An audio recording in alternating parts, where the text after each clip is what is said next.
इकाई 1 पोषक तत्व और उनके कार्य। मनुष्य को शरीर में विभिन्न कार्यों को करने और स्वस्थ जीवन जीने के लिए पोषक तत्वों की एक विस्तृत श्रृंखला की आवश्यकता होती है। पोषक तत्वों में प्रोटीन, वसा शामिल है, कार्बोहाइड्रेट, विटामिन और खनिज। ये पोषक तत्व रासायनिक पदार्थ होते हैं जो हमारे द्वारा रोजाना खाए जाने वाले भोजन में मौजूद होते हैं। इन पोषक तत्वों से युक्त खाद्य पदार्थ जिनका हम दैनिक उपभोग करते हैं, उन्हें अनाज, फलियां, दालें, नट्स और ऑर्डर के रूप में वर्गीकृत किया जाता है। तिलहन, सब्जियां, फल, दूध और दूध उत्पाद और मांस खाद्य पदार्थ, मछली, मांस और मुर्गी पालन। अधिकांश खाद्य पदार्थों में विभिन्न अनुपातों में लगभग सभी पोषक तत्व होते हैं। कुछ खाद्य पदार्थ कुछ पोषक तत्वों से भरपूर होते हैं। इन पोषक तत्वों की सापेक्ष एकाग्रता के आधार पर खाद्य पदार्थों को प्रोटीन युक्त खाद्य पदार्थ, कार्बोहाइड्रेट समृद्ध खाद्य पदार्थ और वसा युक्त खाद्य पदार्थ आदि के रूप में वर्गीकृत किया जाता है। कुछ खाद्य पदार्थ शर्करा के मामले में केवल एक ही पोषक तत्व प्रदान करते हैं, जो केवल कार्बोहाइड्रेट का स्रोत होते हैं, जबकि तेल, घी आदि केवल वसा प्रदान करें। प्रोटीन, वसा और कार्बोहाइड्रेट को कभी-कभी अनुमानित सिद्धांतों के रूप में जाना जाता है। वे ऊर्जा उत्पन्न करने के लिए शरीर में ऑक्सीकरण होते हैं, जिसकी शरीर को आवश्यकता होती है।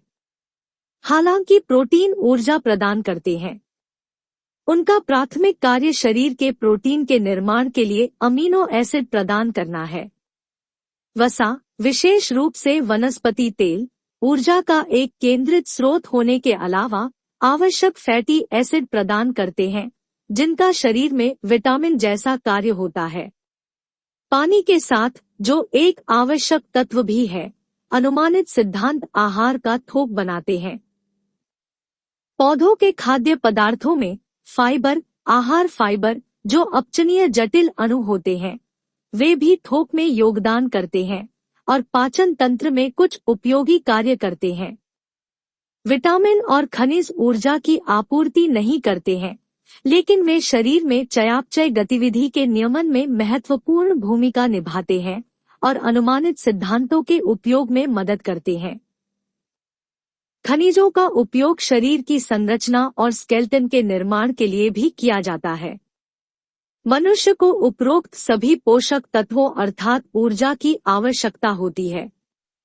प्रोटीन, विटामिन, खनिज अलग अलग मात्रा में बढ़ने, रहने और पनपने के लिए। चूंकि मनुष्य बिल्लियों के आहार के माध्यम से आवश्यक सभी पोषक तत्व प्राप्त करता है, इसलिए उचित अनुपात में सभी पोषक तत्व प्रदान करने के लिए उसका आहार अच्छी तरह से संतुलित होना चाहिए। समुदाय के लिए आहार की योजना बनाने में खाद्य पदार्थों को उचित तरीके से चुना जाना चाहिए। आवश्यक मात्रा में सभी पोषक तत्व प्रदान करने और आहार की आदतों और खाद्य पदार्थों की उपलब्धता को ध्यान में रखते हुए इस तरह के आहार को आवश्यक ऊर्जा प्रदान करने के लिए रोजाना पर्याप्त मात्रा में खाया जाना चाहिए और उचित कार्य में शरीर के कार्यों को बनाए रखने के लिए कम से कम आवश्यक पोषक तत्वों की न्यूनतम मात्रा की आपूर्ति सुनिश्चित करने के लिए भी।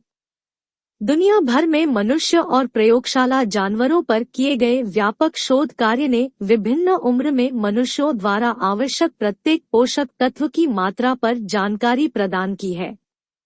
इसने समुदाय द्वारा आदतन उपभोग किए जाने वाले खाद्य पदार्थों के संदर्भ में अच्छी तरह से संतुलित आहार की योजना बनाने के लिए एक ठोस आधार प्रदान किया है। इस ज्ञान के आधार पर यह निर्धारित करना संभव हो गया है कि समुदाय के विभिन्न वर्गों द्वारा आम उपयोग में आहार उनकी पोषण संबंधी जरूरतों को पूरा करने के लिए पर्याप्त या अपर्याप्त है या नहीं। इस तरह की जानकारी ने यह निर्धारित करने में मदद की है कि कौन से खाद्य पदार्थ पर्याप्त मात्रा में नहीं खाए जाते हैं और कुछ खाद्य पदार्थों को शामिल करके वर्तमान आहार में सुधार कैसे किया जा सकता है। विभिन्न पोषक तत्वों और जीवित जीव में उनकी भूमिका के बारे में वर्तमान ज्ञान संक्षेप में वर्णित किया जाएगा।